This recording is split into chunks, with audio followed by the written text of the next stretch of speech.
Take a deep breath. Give them hell at the end. You like this? Fight like hell like we do every week. You are the best here. Brett, be affirmative. You told me to get on. Info. Ready. Ready. Go slow. Green, green, green. Lock it down, lock it down. I'm destroyed, and I just got drove through like 6 times on the 14th. So, thinking. That is the stupidest thing I've seen in my career. Literally. Everything you described is accurate. Haven't even finished the second stage yet. Half the field's wrecked. Hell yeah! 11 got it. Proud of you there, Matt. Good job, pal. Thanks, man. Good job all day. Great work, my man. Great work. Keep putting yourself in position. We'll win our share, right? We got one back today, brother. Good job. 10-4. Great job, guys.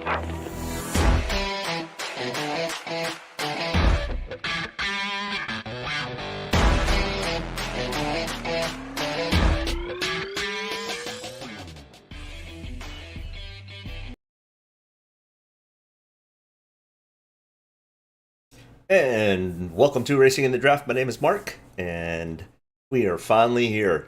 The most, in a lot of people's opinions, including myself, the most anticipated race of the year. Daytona Super Speedway, race 26, 15 spots filled out for the playoffs by winners.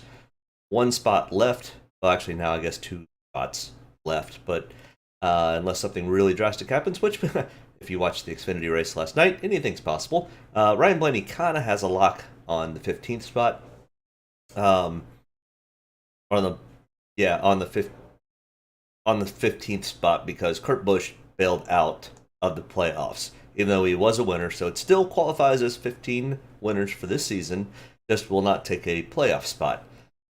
Better and different, there's lots of ways to look at that, and conspiracy theories have flown all week long after the news that Kurt Busch would not take a playoff spot because he will not be able to race at Darlington because of his concussion. Sure hope he gets better and is able to get back to racing and finish his career on the way he would like to. But either way, before we dive into the craziness of Daytona and this last race, let's just take a look back at some other craziness from last week, where my guy, Kyle Larson, took it to Chase Elliott in turn 1 and got the win. So yeah, pretty crazy race at the Glen. Fastest road course racers, at least in NASCAR, battled it out at the end between Kyle Larson, Chase Elliott, and AJ Allmendinger. Yeah, quite an exciting final 5 laps to that. But our optimal lineups, it says Michigan, I forgot to write that, that's okay. But from Watkins Glen, Christopher Bell coming from 38th, that was kind of almost a given, but you always potentially may expect that last place person, or the person starting last, to not do as well as we'd hoped, but he ended up doing well enough and getting that 8th place finish and getting the most points with 66. Joey Logano coming from 20th to 3rd. Eric Jones, 31st to 10th, all made the top 3 optimal lineup scores. AJ Allmendinger being one of the most consistent right there with Kyle Larson finishing 1 and 2. But as expected, no real dominators in this race. So no dominators. Pretty much I've come to the conclusion that to dominate the race, you need to at least lead 30 laps or more. So no dominators for this race. 4 guys with place differentials, which is 10 spots or more. 2 values, with Eric Jones and Cole Custer being under that $7,500 threshold. And 3 finishing spots, and that's people finishing in the top 5. So that's kind of how I look at how I build my lineups and for future races and things of that nature. As like today, we're not going to look for a dominator. Not at all. In fact, I'm not even looking at anybody in the top 10. And I'll have some facts to prove that up towards the end of this video. But either way, some other good drivers. Chase Elliott did, in my opinion, dominate the race with 29 laps led. So that's just a little over that 30% mark that I like to see. Daniel Suarez, Kevin Harvick, but our optimal race lineup, challenge for the year, and this is only regular season points paying races. So the All Stars out, the Clash is out, those types of things. Ross Chastain and now Eric Jones tied at the top spot with 9, Chase Elliott with 8, and Kyle Busch, Daniel Suarez, Kevin Harvick, and Christopher Bell all with 7. So it is getting quite tight at the top of this optimal lineup challenge with just now 11 races to go. All right, let's get into what we really came for, was the Coke Zero Sugar 400 at Daytona.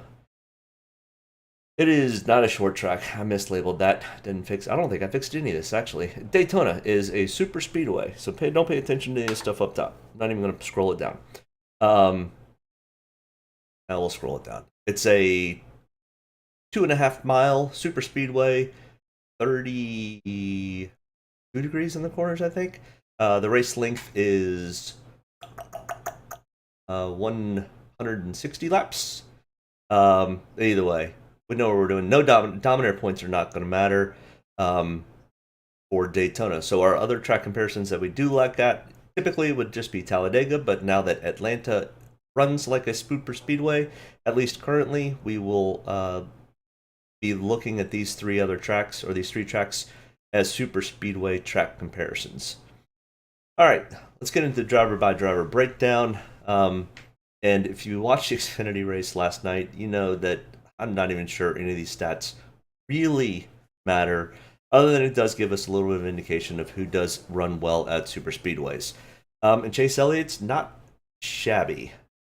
And I forgot to put in there where they finished the last Daytona race, so that's not right either. I didn't put a lot of time into this part of presentation, but either way, Chase Elliott 10,500 is starting second. There was no practice and there was no qualifying, so they used the funny metric qualification. Ola 11 Daria and Matthew Reagan, Kez, I think KFB is Kyle Busch, Castle, or Briscoe. Are you looking for just one or all of those in a DFS lineup? And the DFS lineup I do is Draftkings. I like Landon Castle starting from the back. Kez is starting towards the rear. Reagan is starting for the rear, and Briscoe is just one of those. For DFS purposes, is that what you're looking for, or are you looking for something else? Kind of give me a little more information, Matt. And kind of what else does your lineup look like is really kind of throws a little in those. That's what I'm looking for. So yes, DFS, one of them. Single entry. If you're looking for just one of those guys to fill your roster out, and pricing probably shouldn't matter at this point, because you shouldn't be taking single entry all 25 to 30. All right. Probably gonna say Briscoe or Reagan, and I would lean for Reagan after we watched the debacle from yesterday. And Reagan's a smart plate racer. He knows what he's doing. He's gonna run towards the back for the beginning part of this. That's gonna be my pick. The other ones are all not bad picks. Castle's kind of in the same boat as Reagan. Castle ran last night, so I don't think that'll be an issue. Other than it does give you some seat time at the track. So Reagan or Castle, probably both are decent picks. But thanks for tuning in. Hit that like and subscribe button. And if you got any more questions as we go along, let me know. We are going to play a fun game before this is all over. It is the Wheel of Insanity. And we're going to make a lineup by spinning this wheel. So current radar at Daytona does not look good currently, but that is now. We're still 3.5 hours before green flag, but this looks like the same thing as it did yesterday. So expecting a late start today. So we'll jump into looking at the radar every so often, and definitely before we finish up. But Chase Elliott, 10,500, is starting second because of the metric rain out in the rain out from qualifying on Friday. But qualifying doesn't really matter. Practice really doesn't matter. I mean, these guys have enough plate experience. They know what they're doing getting into this thing. But Chase Elliott in the last 5 Daytonas has 2 top 5s, 4 top 10s, and 5 top 20s. So that's the last 5 races here at Daytona. Shows here. He's got a 49.6 DraftKings average. That is in green on purpose. That he does have the highest DraftKings average of anybody in the field tonight out of these 5 tracks. He's got a 7.6 average finish. So, I mean, Chase is a pretty good plate racer. So not a bad pick other than the fact he's starting second. And as you will see, I don't like anybody starting in the top 10. And I've got facts on why, and we'll do that after we do the driver-by-driver breakdown. But I have him in 0 to 5% of my lineups. He did come in 11th on my rating system after I put in starting position. Next in line here, Kyle Larson, starting first from the pole after his win last week at the road course.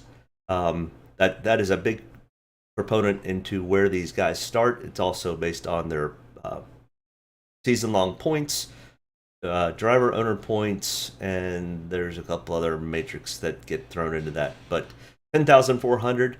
Kyle Larson he admittedly himself is awful at these tracks, and his stats prove it. In the last 5, he's only got 1 top 10, an 11.6. 11.6 compared to 49.6 DraftKings average. His average finish is a 21.3 over the last 5 starts on super speedways. And in fact, it's only 4 starts because he did not race in the fall 20 race because of a suspension. So once again, starting first, I've got him in 0 to 5%. I think I have him one lineup where I have an all Hendrick lineup. That I think that's the only lineup I might have him in. Ross Chastain, and the reason for team lineups at a race like a super speedway, these guys tend to pack together, good or bad, and race with their teammates or / manufacturer alliances. So you'll see the Toyotas all kind of get with each other and push each other to get to the front. The same thing with the Chevys. The Hendrick guys will all hang out together. You'll see the Penske guys all kind of hang out together. That's good that you've got a teammate to help you do that. The bad is if something happens with inside that, it usually takes out the entire team. So there's pluses and minuses to doing that and running what I call team DFS lineups. So I take it for what it is. Ross Chastain, 10,200, starting 12th. And talking about teammates and having people help you out, I'm not sure anybody in today's race is going to help Ross Chastain out. I don't think he's got any friends left on the track other than maybe Daniel Suarez. That might be it. So I don't think Ross is going to get a whole lot of help. Now, he hasn't needed a whole lot of help at these tracks. He has shown that he literally can go and make passes by himself. So I'm not completely fading off of Ross Chastain, but I don't. This Ross does not set up well for Ross. Not being liked in the garage and having potentially being put out the pasture by yourself could make for a long evening for Ross Chastain. But anyway, I've got him in 10 to 15% of my lineups. Not a complete fade, but I'm probably going to be even with the field. Ryan Blaney, 10,000. Looks like Ryan's probably got a lock unless he happens to have an issue early, and Martin Truex Jr. can end up finishing this race out and finishing top 5. I think Ryan Blaney has a lock to the next round, but there is no guarantee, and this race is kind of crazy. But Ryan Blaney is really good at super speedway racings, as we can see. Over the last 5, he's got 3 top 5s, 4 top 10s. He does have the win, which came in this race last year. He's got a 42.4 DraftKings average and an 8.6 average finish. So not too shabby at all. So Ryan Blaney starting 16th. There is some PD upside play. So I do have Ryan Blaney in play for tonight, and I've got 25% ownership on him. Joey Logano, 9,800, starting third. Yeah, you are starting third, and as we look at the last 5 stats from Daytona, he's only got one top 20 and a 17.0 DraftKings average and a 22.2 average finish.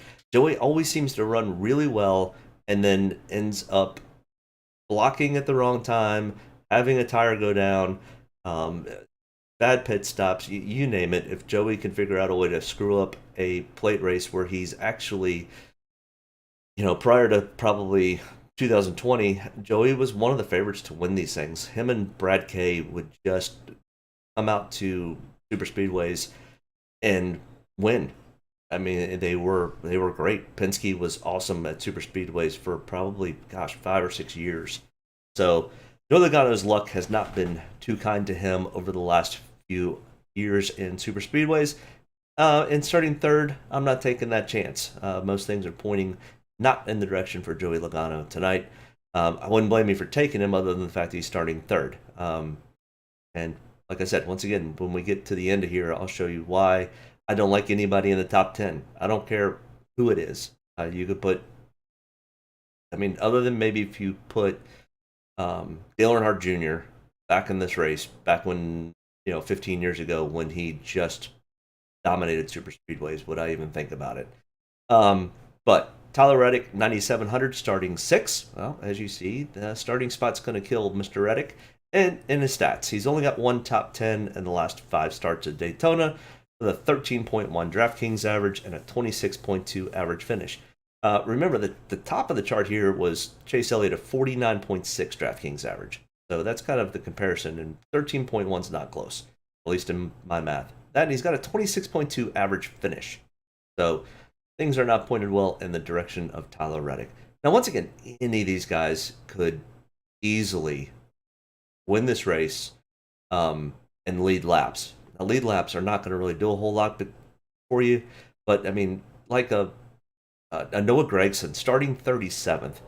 If Noah gets into the top 10, he's going to have 27 plus points of place differential upside, plus his 10th place finish. That's going to put him close to 55 or 60 points just on that alone. And I'm sure if he's able to get that far up, he's going to have a couple of fast laps left. We saw it last night in the Xfinity Series. Let me see if I can pull it up real. Figured out the optimal lineup last night from Xfinity. Pull it over. Second. Yeah, so as you can see, all the yellows. But Timmy Hill, who didn't lead a lap and finished second, had a 77.9 DraftKings. Ryan Vargas didn't lead a lap, 68.25, finished sixth. Brandon Brown, same thing. Brandon Brown started 25th. Sage Karam. All these guys, not all of them. The optimal lineup, literally, and the winner's not even in here. The winner of the race last night was Jeremy Clements at a 54.2. Not even in the optimal lineup because of where he started. And Jeremy Clements started 9th.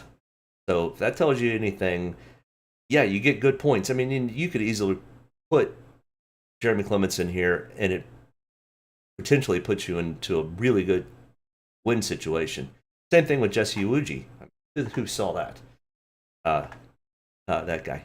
But either way, that kind of shows you what kind of chaos happens at these types of tracks, and it happened last night tenfold. There were only 5 cars without damage that finished the race, and Brandon Brown was not one of them. So literally, Timmy Hill, Ryan Vargas were the only ones that didn't have damage. And Jeremy Clements didn't have it, but 5 cars were not involved in wrecks.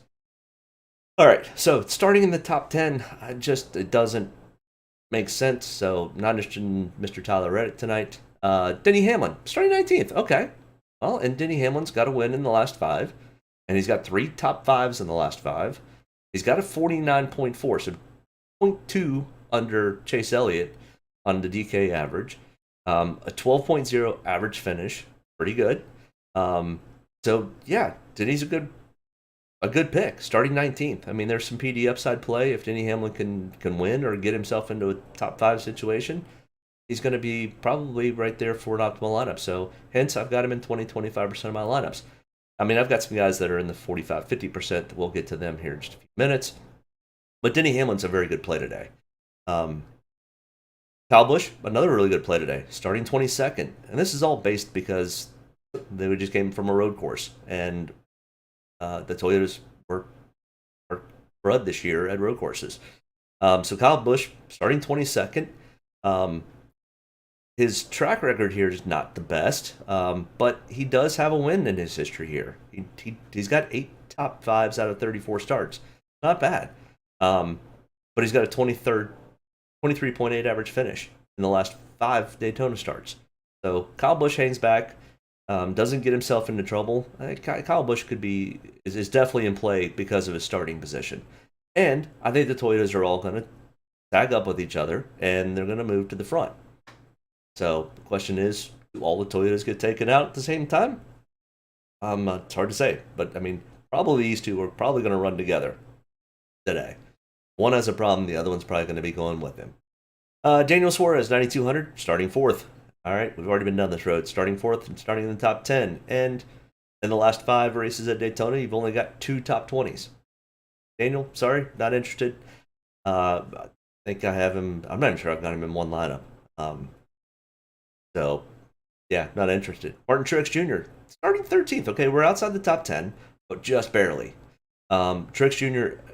has got to have a good points day today. He is going to challenge for stage points. He's going to challenge for the win if he's still there. He needs to ensure himself that he wins and not somebody else new wins.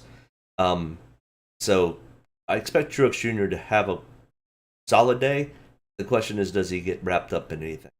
Truex, out of the 30 starts, has never won at a super speedway. The 30 starts is just the Daytona stats. And he's only got 3 top 5s. One of them in the last 5 races here at Daytona. I mean, stats aren't great, but this is a must-win situation for Martin. So I expect him to try to be there at the end. And if Ryan Blaney has an issue, I expect him to challenge for stage points. But either way, I've got 20-25%. Don't love the starting spot for Martin Truex Jr. here, but I like the narrative. And I think there's going to be some strategy that's involved to make sure that Martin is there towards the end. And I guarantee quietly there will be team orders for Denny and Kyle to help get Martin there. There is another Toyota that's going to be out there that does not have a win yet, who will probably also get some help. Not that he needs a whole lot of help here. These types of tracks. We'll get to him in a second. Chase Briscoe, 8,800, starting 26. Ooh, I like the starting spot for Chase Briscoe. Decent amount of PD upside here. And Chase Briscoe, in the last 5, he has not started 5 races at Daytona. Usually I mark this. Chase Briscoe is 3. So 3 starts, and 2 of them into top 20 and 1 top 10, 1 top 5. Okay, I like it. 34.7 Draftkings average. I mean, all the things point pretty well in the Chase Briscoe direction. I've got him in 25-30% of my lineups. So yeah, to answer Matt, if you're still out there, Chase Briscoe is one of my higher owned guys. Next in line here, Christopher Bell, 8,600, starting 5th. No go. No bueno. In the last 5 starts at Daytona's, he does have 3 top 20s, but starting 5th, don't love the stats here. So, once again, 0-5% interest in Christopher Bell. Austin Cindric, our winner here at the Daytona 500 earlier this year. The Penske's and Fords were super, super fast. He and Ryan Blaney were up front all night. Starting 14th, I don't mind Austin Cindric. He is a good plate racer. He understands how to survive to the end.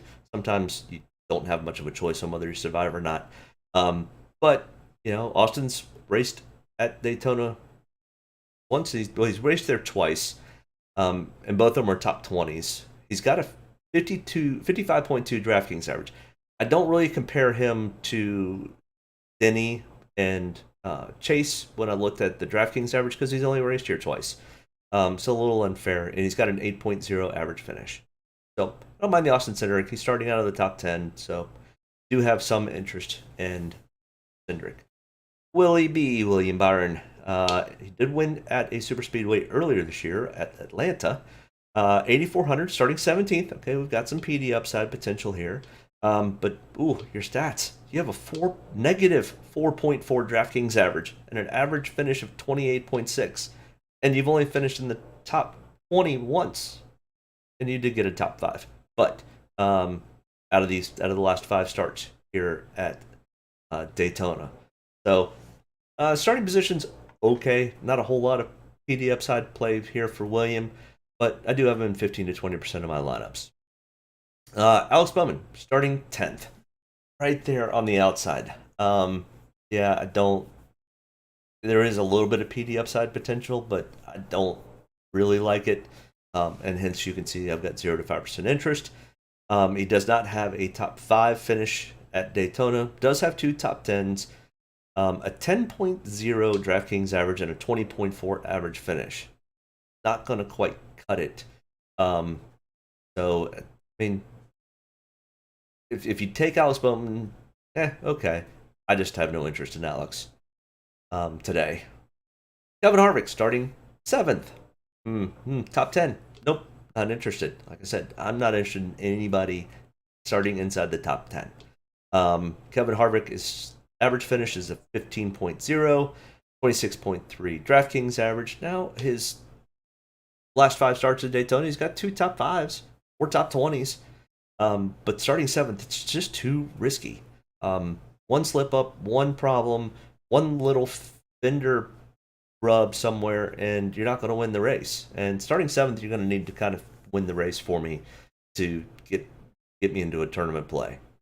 Decent cash option, but not a great tournament play today. All right, Bubba Wallace, 7,800. Hands down, right now, probably the best super speedway racer we have. Won at Talladega last fall. Has finished 2 or 3 times in second place here at Daytona. 3 top 5s, 4 top 10s, 5 top 20s. So all 5 of the last 5 races here at Daytona, he's finished in the top 20. He's got a 46.6 DraftKings average, so just below Chase and Denny. He's got the best 7.2 average finish. But it's starting 30th, hands down. Hopefully, Matthew, if you're still watching and you're grouping, hopefully Bubba Wallace is in that group that you've got, because I expect Bubba Wallace to be extremely highly owned tonight. I've got him in 40 to 45% of my lineups.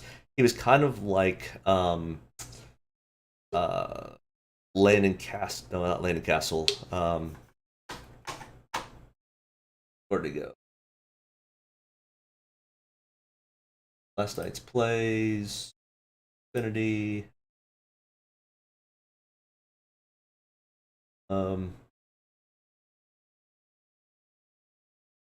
Justin Haley. Even with Justin Haley wrecking out of the race last night, he didn't wreck out, but he wrecked late. Got 35.65 points, which would have put him into play if you'd had a bunch of these other guys in the back. So Justin Haley. Nope, sorry. That was just not there. I was looking at 30.9. So it just shows you what kind of PD upside play ends up happening here. I don't have the full rundown of where Justin Haley finished. Let's see. Base key.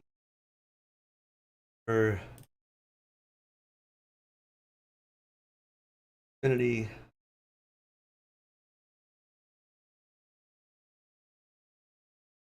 Justin Haley finished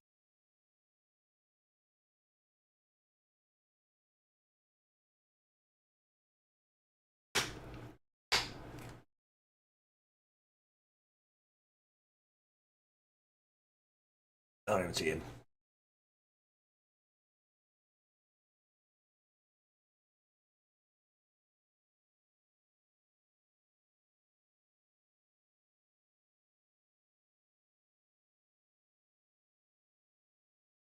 Oh, that's right. Hold on. Xfinity. 22. Daytona.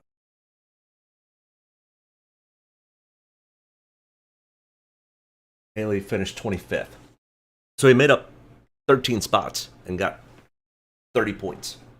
I mean, you plug him into anybody but Timmy Hill, and you're going to have a decent day. So either way, Bubba Wallace starting 30th. Excellent road course racer. Not road course. I'm super speedway racer. Yeah. And the other thing I was going to say was, with Justin Haley, he was severely highly owned. What was his owner percentage? Justin Haley was 65 points, or almost 66% owned.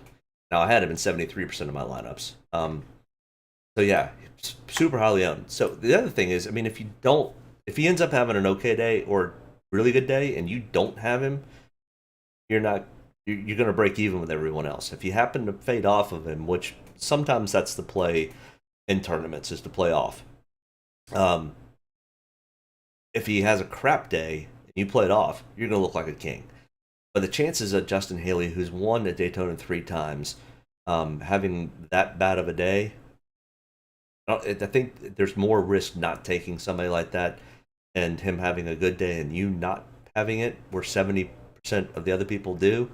You're not even going to finish close to the money. So I think that's going to be a play with Bubba Wallace. If you don't have him, I think it's going to cost you. If you do have him, I think it's a break even. So then it's going to be a play of who else do you have compared to that, and how much craziness and attrition ends up happening. Chris Buescher, starting 8th. Chris is one that's going to have to try to win this race to get into the playoffs.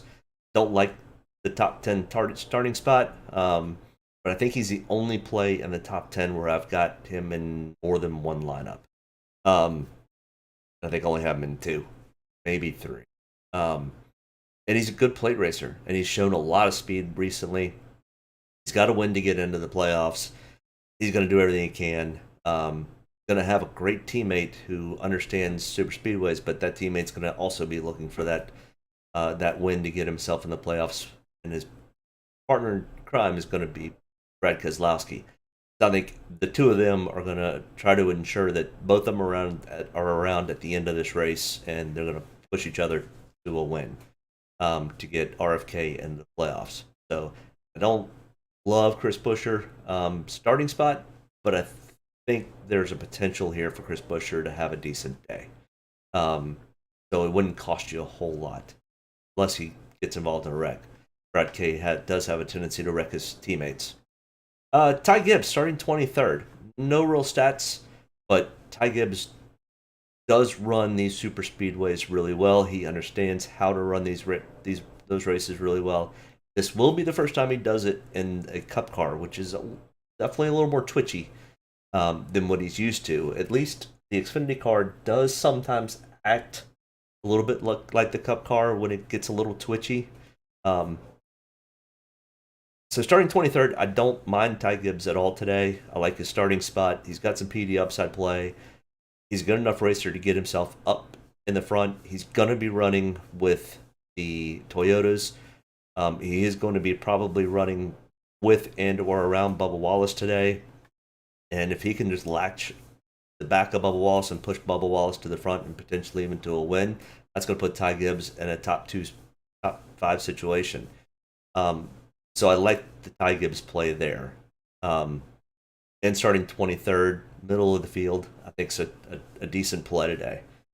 Michael McDowell, Daytona 500 winner from a year and a half ago, or whatever it was, last year. 7,200, starting 9th. I mean, you're still starting top 10, but you're real close to being outside the top 10. You've got a 15.6 average finish, a 33.8 Draftkings average. I mean, other than the one at Daytona, he would have, he's got a total of 2 top 5s or 2 top 10s and 4 top 20s. He's a good super speedway racer. He understands it. He understands how to be there at the end. Um, Not as scary starting ninth as somebody like a Chase Elliott or Kyle Larson starting first or second, but still just a little bit of a mess up and you're going to be in 20th. So don't love the Michael McDowell play, but don't mind the Michael McDowell play. I mean, I'm not playing him much of anything. I think I might have him in one. But yeah, no, not real interested in Michael McDowell, even though I think he could potentially win this race. But as you can see, not winning the race doesn't actually put you that far up if you've got a bunch of guys that are starting, Noah Gragson starting 37th, and Noah Gragson finishes in the top 10. He's going to outpoint him. Brad Keselowski starting 24th. I like the starting spot with Brad. Brad understands how to push and run at super speedways. He's going to be back here he's going to get up front and race with his teammate and probably the other Fords. He's probably going to hook up with Joey Logano and Ryan Blaney, maybe even Austin Cindric. All those guys are still running Fords, and they've got an alliance. RFK's got an alliance with Penske. I expect Brad to probably latch a hold of somebody and help push to the front. And now Brad's really good at Talladega, and he's decent here at Daytona. So starting spot 24th, I like it. I've got him in 25 to 30% of my lineups. The Matrix has him put him in third. So yeah, I like some Brad Keselowski today.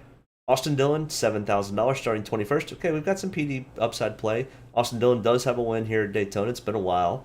And in the last 5 races, he's got 1 top 5, 2 top 10s, 3 top 20s, 15.6 average finish. I mean, all those stats are good. So I've got Austin Dillon about 20 or 25% of my lineups. So I do like some Austin Dillon today. I think he's a decent pick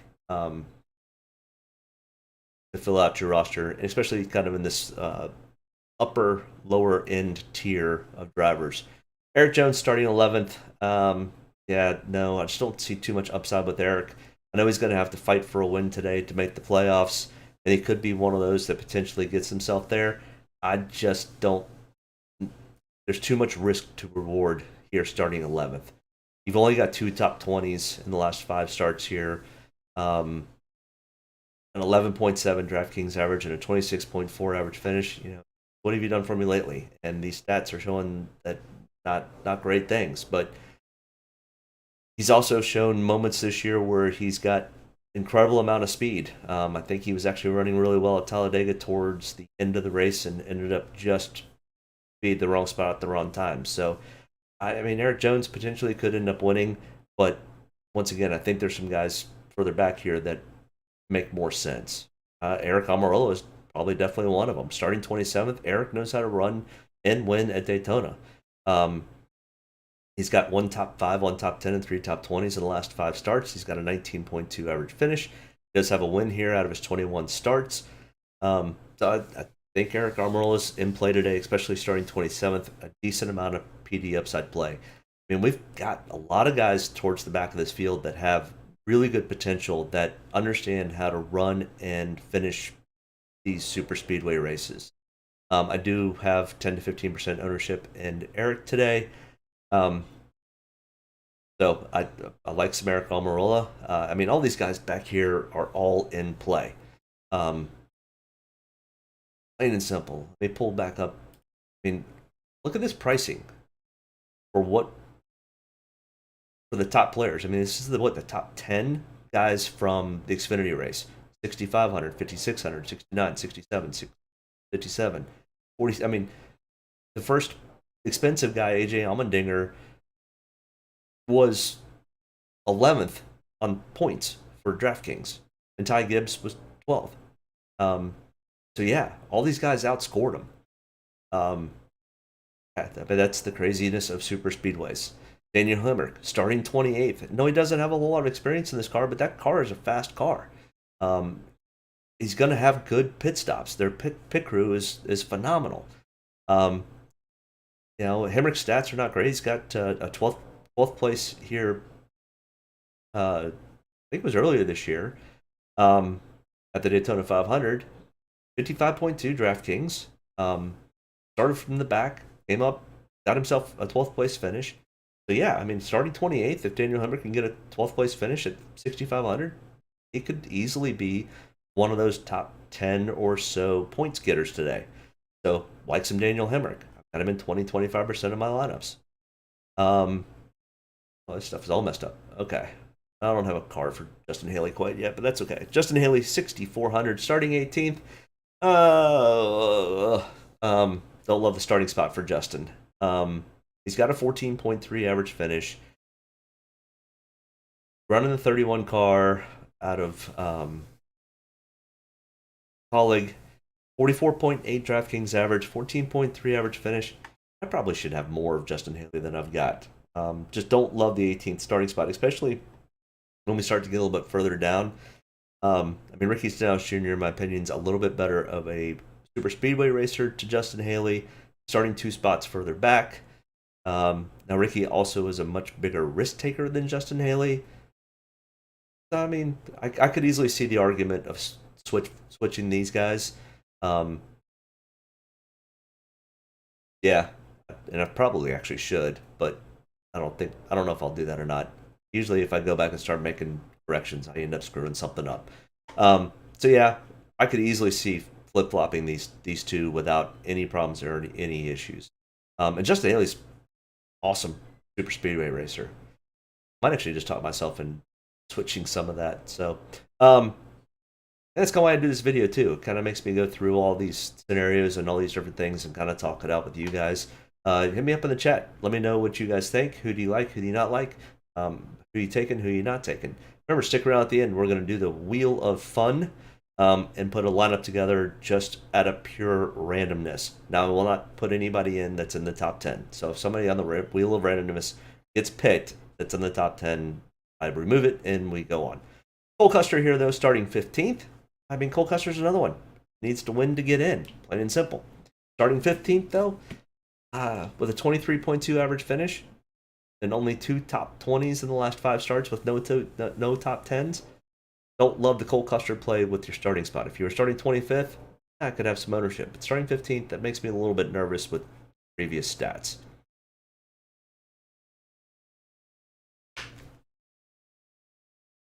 All right, Corey LaJoie. Another one that I like today. Corey was literally almost won the Atlanta race and just got beat out by Chase Elliott earlier this year. He also raced really well at Talladega earlier this year. He raced in the Daytona 500 fairly well this year. 5,800, starting 31st. A ton of PD upside play. Corey LaJoie is a really good super speedway racer. He's got a 13th place average finish, a 45.0 DraftKings average, 4 top 20s in the last 5 starts, 2 top 10s, and 1 top 5. Starting 31st, I'll take a bunch of Corey LaJoie. He loves these style tracks. So I've got 35 to 40% ownership on Corey LaJoie. He's one of my top 4 drivers for today. Ty Dillon, another decent super speedway racer. Just knows how to survive and get there at the end. He doesn't have any top 10s as of recent, but in the last 3 starts, he's got 2 top 20s and a 33.0 DraftKings average. Starting spot's not bad. Got him in 15 to 20% of my lineups. I don't mind some Ty Gibbs today. Oh, there's Justin Haley's car finally. A little different this week than previous weeks. Actually, pretty much of all year. Todd Gillen starting 32nd. He finished 33rd in the Daytona 500 and had a 4.9 DraftKings. It was just a bad, unfortunate race. I think Todd Gillen has a much better chance to finish in the top 20 than he did in the Daytona 500. I mean, never driven really an Xfinity car or a Cup car. He was a truck driver. Not an 18-wheeler truck driver, but a NASCAR truck driver prior to this year. So literally jumping into the Daytona 500 behind one of these cars that nobody had any earthly idea what it was going to do. I didn't expect a whole lot from Todd Gilliland. But I expect more from him today. I think he's got top 20 potential. Not sure he's got a top 10 unless we've got some really big attrition and he survives some of the big ones, which I'm pretty much sure we're going to have one of those. Noah Gragson, Starting 37th, Noah Gragson was fairly dominant last night in the Xfinity Series race until he got tied up in a late race caution. 5,300, starting 37th, a ton of PD upside. The only thing that makes me worry a little bit about Noah is he can be a little over aggressive, and he's driving the 62 car, which in the past has been a great super speedway car. And they had some mechanical issues, and I think that was just because of the next gen car. I think they've learned some things um, to get this car to be like it was. But I mean, what was his name? Brennan Gaughan used to drive the 62 car and used to always make the optimal lineup at it. So yeah, I like Noah Gragson. Starting spot 37th, as you see, I've got him in 40 to 45% of my lineups. I mean, between him and Bubba are my two highest owned drivers today. David Reagan, I think Matthew asked about that earlier. David Reagan, I mean, he's won here at Daytona before. In the last 3 starts that he's had at Daytona, got 1 top 5, 2 top 10s, a 40.0 Draftkings average, and a 16th place average finish. Starting 34th, yeah, I'll take that all day. And I did. 35% ownership on David Reagan today. I mean, you could take a Noah Gragson, a David Reagan, a Bubba Wallace, and have probably $35,000 left over to fill whatever else you want. Harrison Burton, 4,900, starting 29th. He had the same type of day as Noah Gragson and Todd Gillen did at the Daytona 500. I mean, Harrison Burton, he's pretty much driving a Penske car. He doesn't get himself into trouble, and the only reason he had trouble last year was because in the Daytona 500 was because Brad K pretty much just ran him over. So, I mean, starting 29th, and I like Todd Gillen. I like all 3 of these guys. Starting spot, because it's 3, 4, 8 spots better. But Harrison Burton is going to potentially probably finish top 20 unless something like the Daytona 500 happens. So, I've got 25% ownership in Harrison Burton. I do like him today. And finally, we're down to guys that I would normally ever take. But because we're at Daytona or Super Speedway, Cody Ware, starting 33rd. He's got a 22.3 average finish in 3 starts. He's got 1 top 20. These guys just end up finishing decently well. And as we will see, these guys sometimes make the optimal lineups at Super Speedways. So I think you're crazy to fade off of the Cody Wares and BJ McLeods today. I'm not heavy on them. I'm 10 to 15% ownership. But yeah, these guys, I mean, could end up having top 10 days. Landon Castle starting 35th. Raced in the race yesterday. I mean, this car's got some decent speed. It's in the same camp. It's Aspire Motorsports car, which is Corey LaJoie's is in that team. Starting 35th. You have nowhere to go but up pretty much. He got a 26th place average finish of the 2 starts. He's got 1 top 20. I mean, not quite as good as BJ McLeod's with 4 starts with 1 top 10. BJ McLeod finished in top 10 in Super Speedway at Daytona in the last 5 races. 23.8 average finish. Starting 36, I'll take that all day. I'm not heavy on him, but I'm not. I mean, I'm not just running past these guys like I normally do every week. This Talladega and maybe Atlanta are the only time I'm ever going to even think about taking a BJ McLeod or Cody Ware. Plain and simple. All right, my favorites, and probably are going to be the highest owned drivers, are going to be Bubba Wallace, Noah Gragson, Brad K, and Corey LaJoie. Also, you could mix and match any of these guys into highest owned drivers. I mean, David Reagan starting 34th, Chase Briscoe starting 26th, Harrison Burton starting 29th. I mean, all of them have a ton of PD upside play, and you're going to have to have that. In my second tier of place differential guys, I'm looking at these Denny Hamlin, who runs really well at Super Speedways. Ryan Blaney runs super well at Super Speedways. They don't have quite the PD upside play, but I think more potentially these guys could vie for a win at the end of the race. Not that these guys can't, but these guys have shown that they have the potential to win at Super Speedways. Where I think these guys have great potential to have top 10s or top 5s. Anybody in this group, I think, could easily win. Anybody in this group could win. Doubtful, though. And the PD upside plays bigger here, but the finishing position's better here. These are the top 10 guys. I'm not, as you saw, I mean, I think I have them in maybe 1 or 2 lineups, and that is strictly because it was running with teammates. So this is your grouping up here. You can literally probably make 1,000 lineups, flip-flopping these guys in and out. You're not worried about spending too much money or too little money today. Build your lineups. Most expensive guys are in the top 10 starting spots. So, but to back up what I'm saying about top 10 drivers, Daytona 500, there were 2 guys, Austin Cindric and Ryan Blaney, who started in the top 10. Down here, for this race last year, nobody started in the top 10. Plain and simple. Daytona spring race, the Daytona 500, nobody started in the top 10.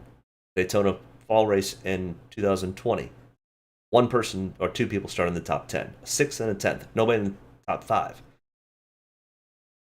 1 person started in the top 5 here. It just, nobody dominated. I mean, Denny Hamlin had 1 dominator. No dominators, no dominators. It's place differentials. It's 4. There were 4 place differential guys here. Remember, that's gained 10 positions or more. All 6 of these guys gained 10 positions or more for this race last year.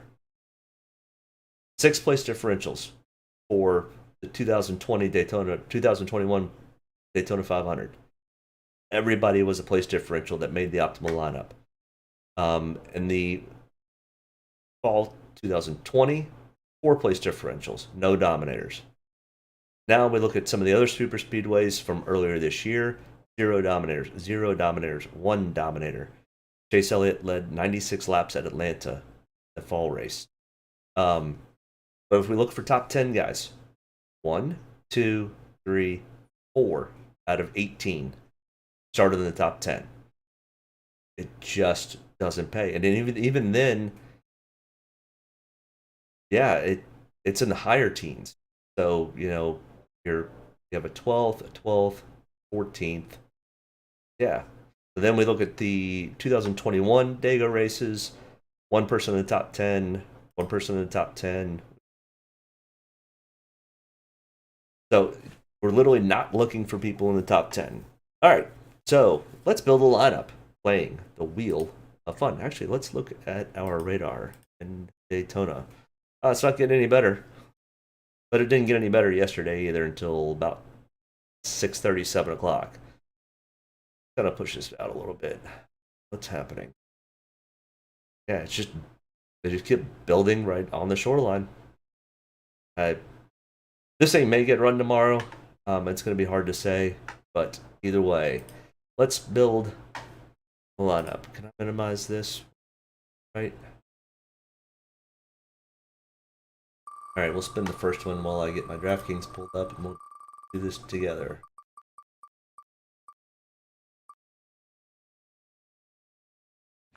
Remember, anybody starting in the top 10, I'm going to disregard and not play. Willie D is starting 17th, so we will be doing that.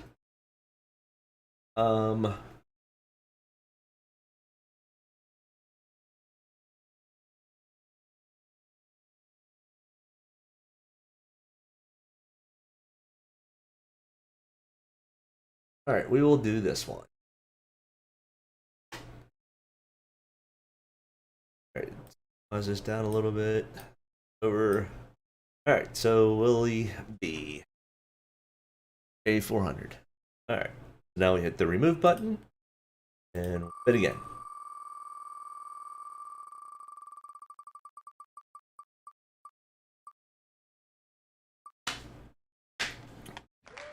Bill Logano is starting 3rd. Not putting him in my lineup. Not putting any top 10s in. Move. Then again. All right. Alex Bowman starting 10th. Starting in top 10. Not taking him.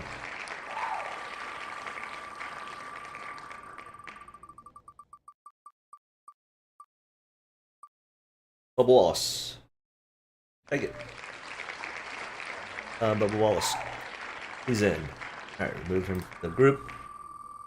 Next in line here. It'll be interesting to see how well this does. Hey, on Noah. Or Corey, either one. I like it. Corey LaJoy. Alright. The wheel of craziness might be okay.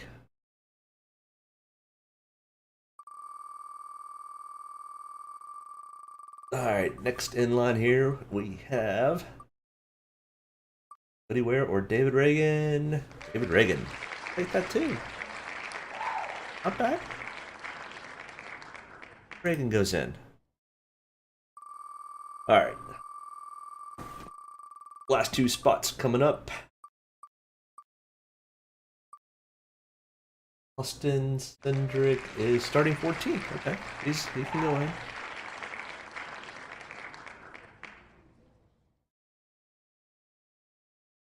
Austin Cindric, 14th. Yep, he can go in. All right, remove him. Last spot. Who do we get? Love to see a Noah Gregson come up. Oh, we're close. Nope. Daniel Hemrick or Ty Dillon. Ty Dillon. All right, yeah. I'll put Ty Dillon in. Starting outside the top 10. 25th. All right, so Willie B. Bubba Wallace, Corey LaJoy, David Reagan, Austin Cindric, and Ty Dillon. We still have $8,700 left over. All right, we'll update it. All right, we've got 2 hours and 56 minutes before lock, so you've got plenty of time to set the rest of your lineups. Hopefully today was helpful and informative.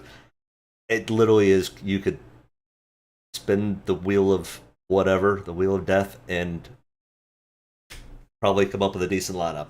It's that crazy. You could literally take the bottom 6 guys in this thing and could have a decent lineup. If you could run the 6 top 10 guys, if they weren't starting in the top 10, you could have a decent lineup. It is such a coin flip today. It is a lottery play, more so than anything. Now there are some guys out there that are good at these types of tracks. There's some guys that are not so good at these tracks. But either way, if you like the content, you like the information, try to make it fun. I try to have a good time with it. I try to give you factual stats that can help you build lineups. Daytona is kind of a shot in the dark, but next week at Darlington will be much more. We'll start to look heavily into previous races and those types of things. So if you like the content, make sure you hit that like and subscribe button. Really helps me out, and share it with anybody else that you think might enjoy the content. But either way, if we have a race tonight, hopefully we do. Hopefully it's not at whatever in the morning like it was last night. I think I ended up getting to bed at like 2. But either way, it looks kind of yucky out there. But either way, I appreciate you tuning in. Once again, hit that like and subscribe button. Have a great weekend. Enjoy the weekend. Probably a lot of kids are back at school. I know mine starts back on Monday, so got a long weekend of getting ready for back to school this week. Have a great week. We will talk to you soon. Good luck. Bye. Get a good deep breath. Get ready to roll here. Only about one thing tonight, getting the W, so got to be around the end to do that. Get ready to roll tonight, boys. Let's go have some fun. Don't get me any more fired up than I already am. All the way to the checkered. You're fine. Nobody's got to run. Checker time, baby! Hell yeah! Proud of you there, Matt. Good job, pal. Thanks, man. Good job all day. Great work, my man. Great work. Keep putting yourself in position. We'll win our share, right? We got one back today, brother. Good job. 10-4, great job, guys. Excellent work, my man. Excellent work. Thank you. Man, that's awesome. Set out with a goal we got in here, bud. Thank you very much. Really proud of you, man. Drove your butt off tonight. We had the fastest car here, bud. Probably killed our deal there. Just feel like I gave one away. Yeah, boys. Way to rebound. Great job. Great job, bud. Really good job. Appreciate you hanging in there with us all weekend. What a weekend. Good job. Thank you.